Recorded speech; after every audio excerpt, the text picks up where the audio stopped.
If you enjoy running gun style platform games from the 1980s, and more specifically if you enjoy playing as a warrior who comes from the dawn of time to take down an evil dominator of this mythical fantasy land, then Rygar by Tecmo could be for you. If you originally played this back in 1986 when it released in arcades, then I am sure you have a story or two to tell people about this particular game causing rage, and likely being the type of game that would have happily taken your money whilst you sweated navigating through the 27 levels using your yo-yo like weapon known as the disc armor, part shield and part chain, which is used to take down all types of monsters.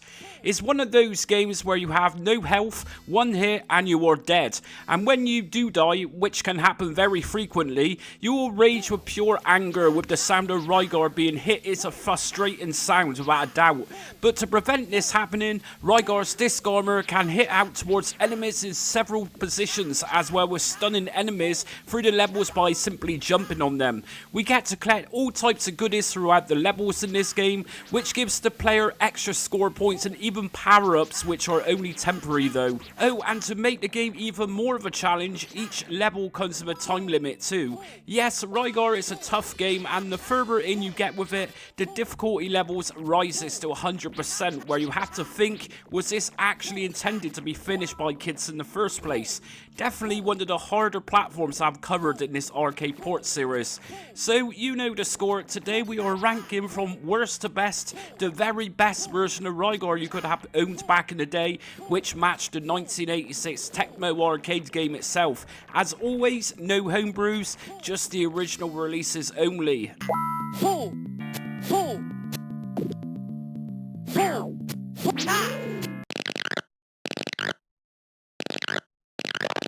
I'll be honest, this 1987 US Gold release of Rygar for Spectrum 48K computers was a fairly boring version to play. Firstly, it's very difficult to see enemies at times due to the colour clash, and secondly, the controls just seem very clumsy and wooden.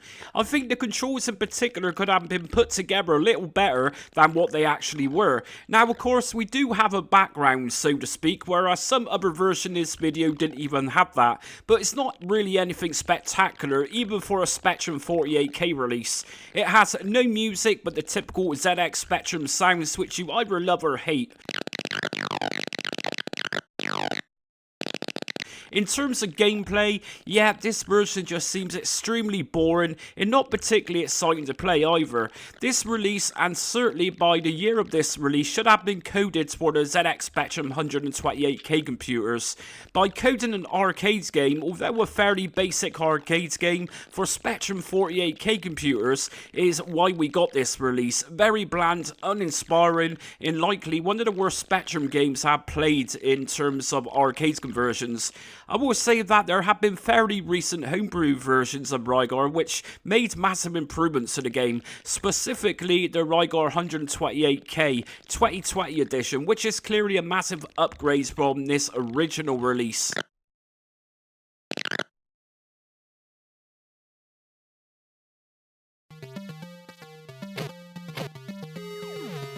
This is the Sega Master System port, which was released in Japan as Argos no Jujinkan, in which Salio Incorporated released in 1988. It is very unlikely that you've heard of this software house, as they only released 2 games, and of course this is just one of them. So anyways, for the Sega Master System version, this version deviates so much from the arcades game in terms of level design that it is a very bizarre game to play. Instead of having level endings in which we see points from the level we have just completed being tallied up, the Japanese game literally plonks you into the next level without even displaying which level we are about to enter.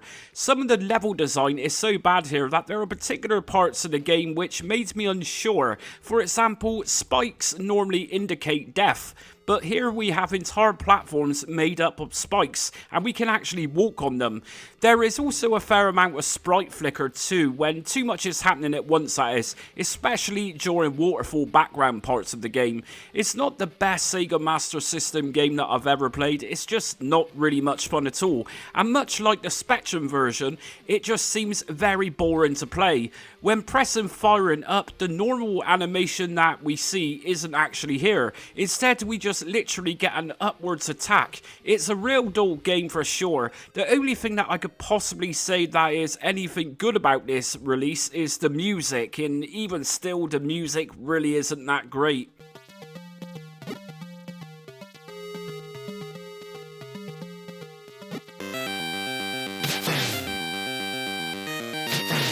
Next up, we have the Nintendo Entertainment Systems released by Tecmo, which released in 1990. So again, just like the Sega Master System's port, this NES conversion isn't strictly a direct port of the source material, as it goes into a completely different direction to the arcade game itself. We have here RPG elements with this release, where we take advice from characters within the game, as well as having an inventory menu. This game totally took me by surprise of how different it was compared to most of the other versions in this video. So sure, it's different, but even as a game in its own right, it's not particularly wonderful and surely doesn't even go down as a classic NES game. We have a couple of enemy sprites used from the arcade game, but it also introduces new enemies to battle as well as new music in parts of the game. There is a fair bit of sprite flicker too, and it just doesn't look much good for a NES game of this time. Although I did prefer this to the Master System's Japanese release, I still rank this game this low down, as we are attempting to establish the most faithful port of Rygar and the best overall conversion next to the 1986 arcade game itself.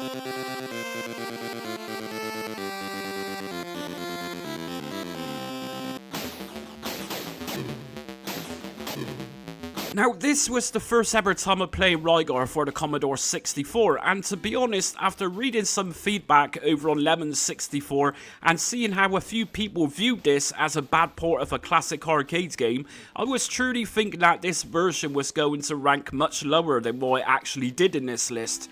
The truth be told, Rygar by US Gold isn't a bad conversion at all. Sure, it looks blocky, and yes, there were better looking C64 games in 1987 when this released, but considering this is a US Gold release and knowing their notorious releases, then Rygar really isn't a bad effort at all. The music is actually a very good version of the 1986 arcade game too. So there is absolutely no concerns musically speaking. The C64 has this fairly well covered. In terms of controlling Rygar, again, I am really unsure why some have seen this as a bad conversion. Rygar is probably one of the best and smooth experiences I have played in the entirety of this arcade port series in terms of the Commodore 64. I mean, it isn't 100% accurate to the source material. For example, tombs or rocks that we destroyed to collect goodies are in their few here, but we can get over that. I will also note here that when we want to use our weapon to hit things above us, we cannot simply press up in action button like the arcade game. When doing this here, Rygar jumps, which to be fair, isn't a major issue most of the time anyways. Hit collision detection isn't too bad either. Everything else, including the arcade difficulty level, is pretty much here too. Seriously, if you've never played the C64 version of Rygar, give it a whirl and see what I mean. It's actually a good 8-bit computer port, which I think hasn't had enough praise over the years.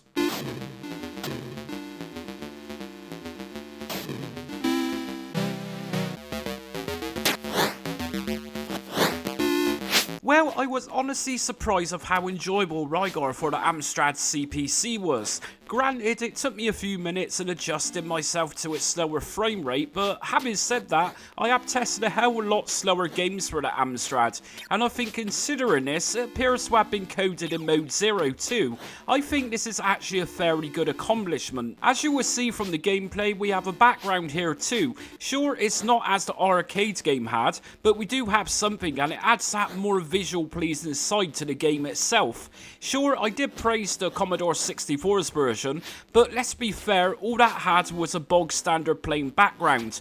Of course, this Amstrad 8-bit computer version is fairly nicely detailed too. Is the Amstrad game faultless? Well, no, not at all, but it's very playable and also has some nicely implemented music which sounds like the arcade game.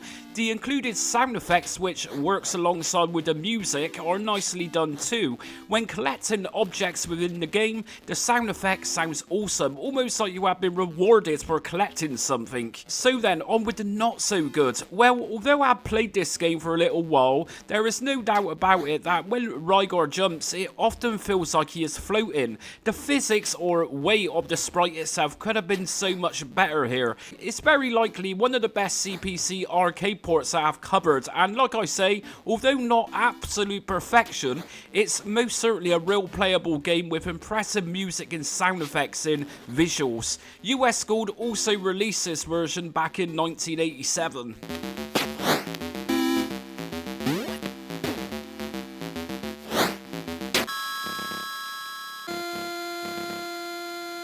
It's not too often that I cover the Atari links in these arcade ports videos, but every now and then I do find a particular game that was ported to Atari's portable system, and Rygar was one of them that Atari Corporation released back in 1990. For a portable system, the Atari links handle this port extremely well. Firstly, the visuals are a massive step up from most other versions that I've covered at this point in this video. Sure, this looks incredibly pixelated, as this was recorded using a much larger display rather than the original 3.5-inch screen. The emulation here truly does it no justice. But even still, we have a lovely and bright game here, and the background looks fantastic, especially those waterfalls. It runs fairly smoothly too, and everything is very responsive. One flaw is that Rygar's swinging of his weapon doesn't circle from left to right here, but as we have established so far, no version has actually been entirely perfect or 100% for some reason or another. Music and sound effects are fairly good too for a portable system from the late 1980s. One part of the game that I think Atari Corp did particularly well was the ending of levels where Rygar automatically walks through the end of the level segment. The statues here looked very impressive. The Atari Lynx game is certainly an impressive one, and it is of course the most complete so far in terms of level design. Yes, we do have a cramped gameplay area of course, but it is perfectly playable. And just remember, feel sorry for the Game Boy and Sega Game Gear fans of Rygar, they didn't actually get a port at all. In fact, Rygar for the Atari Lynx was the only portable version of it available at the time.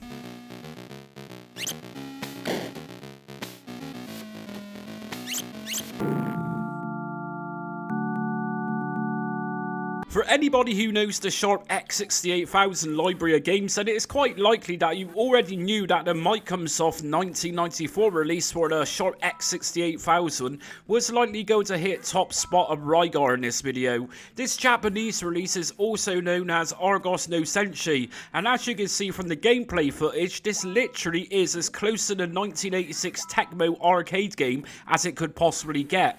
Well, as far as the original conversions went anyways.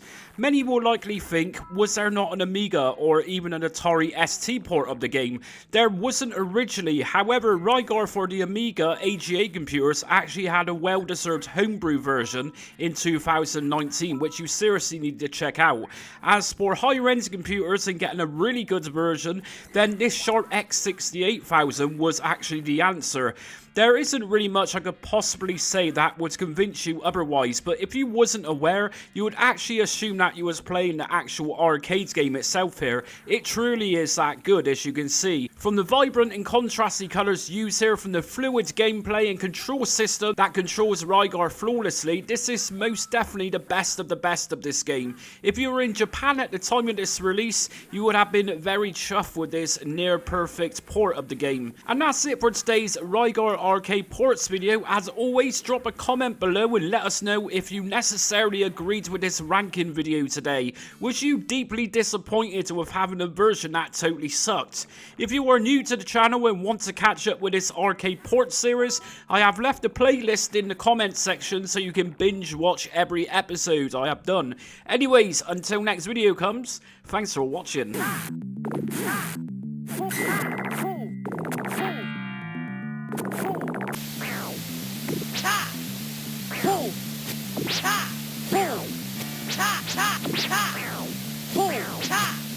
Ha!